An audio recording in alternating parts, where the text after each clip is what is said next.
Sumalang sa Commission on Appointments panel sina Health Secretary Ted Herbosa at kalihim ng Department of Agriculture na si Francisco Tiu Laurel Jr.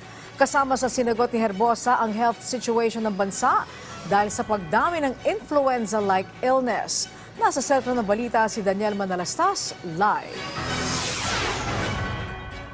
Angelique, lusot na nga sa Commission on Appointments panel ang ad interim appointment ni Health Secretary Ted Herbosa. At ngayon lumusot na nga sa committee level ang kanyang ad interim appointment. Inaasahan namang pagdedesisyonan na yan ng CA plenary level.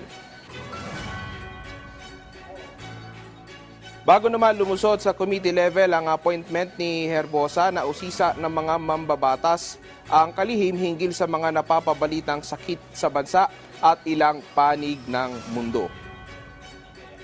Ito pong rising cases of influenza.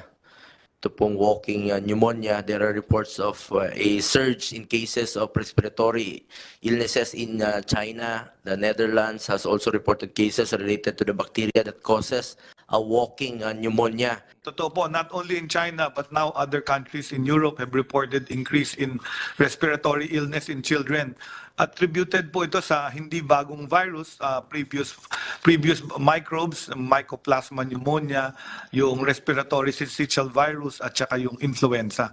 Sa Philippines po wala pang outbreak according to our Epidemiology Bureau, although marami ang cases because ito po talaga yung season ng respiratory illness. And my advice is the same.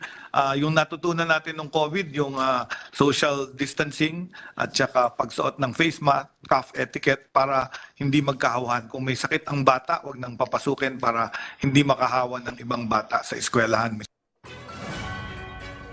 Dahil nga, Angelique, sa mga napapaulat na sakit, natanong naman ni Senator Nancy Binay si Herbosa kung irerekomenda nito ang muling pagsusuot ng face mask. Dahil na rin anya sa tila pagtaas ng kaso ng COVID-19. Nirekomenda naman ni Herbosa ngayong holiday season na kung may ubo po at sipon ay wag nang mag-party. Dito sa Senado, ilang kasamahan din namin ng positive. So, siguro yun lang gusto natin marinig kay Secretary. We recommend optional wearing of masks for people who are high risk, elderly people in places which are enclosed, kagaya itong meeting room na to na maraming tao. It would be a good practice to also wear your mask, especially if you are prone to illnesses. And then of course, yung children, pag may sakit sila, wag na silang papasukin. Let them stay at home so that they will not infect the other children. It is really the season for respiratory illness. Maraming party, maraming Christmas celebration.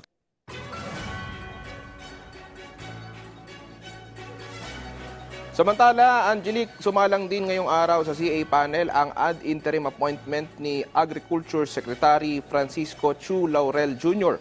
Binigyan din ng kalihim ang kahalagahan ng sektor ng agrikultura para kay Pangulong Ferdinand R. Marcos Jr. At isa sa binigyan diin niya sa CA members ay ang layunin na matulungan ang ating mga kababayang magsasaka at mangingisda. For what is happening on the ground, kailangan ng constant communication sa ating mga magsasaka at mangingisda. For the big picture, ibabalik natin ang pagkuha ng tamang datas o statistics. Nagbubunga ang tiyaga. Sabi ng Biblia, farmers who wait for perfect weather never plant. If they watch every cloud, they never harvest. Kaya naman, we will create a climate of timely government assistance for our Filipino farmers and fisher folks.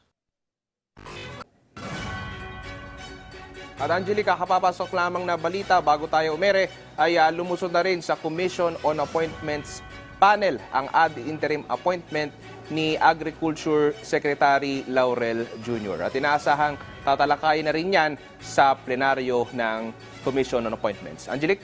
Okay, kung matatandaan natin na bypass si Secretary Herbosa noong pagkatapos siya ma-appoint noong June 5. Anong nagbago? Anong tiningnan ng mga senador ngayon at siya'y lumusot sa panel ng Commission on Appointments? Alam mo, Angelique, kung pagbabasihan ko yung nakaraang Commission on Appointments panel na sinalangan nga ni Secretary Herbosa, ay nakita ko doon na medyo mas naging mahigpit yung CA members, yung mga senador at yung mga kongresista Pero ngayon, mukhang naging mas madali yung kanyang paglusot nga sa CA panel at naging mas kumbinsido na yung mga senador at yung mga kongresista. Katunayan, Angelique, nag-express pa ng pag-support yung ilang senador at yung ilang kongresista kay Secretary Herbosa nang sumalang siya sa CA panel. Okay, maraming salamat sa iyo, Daniel Manalastas.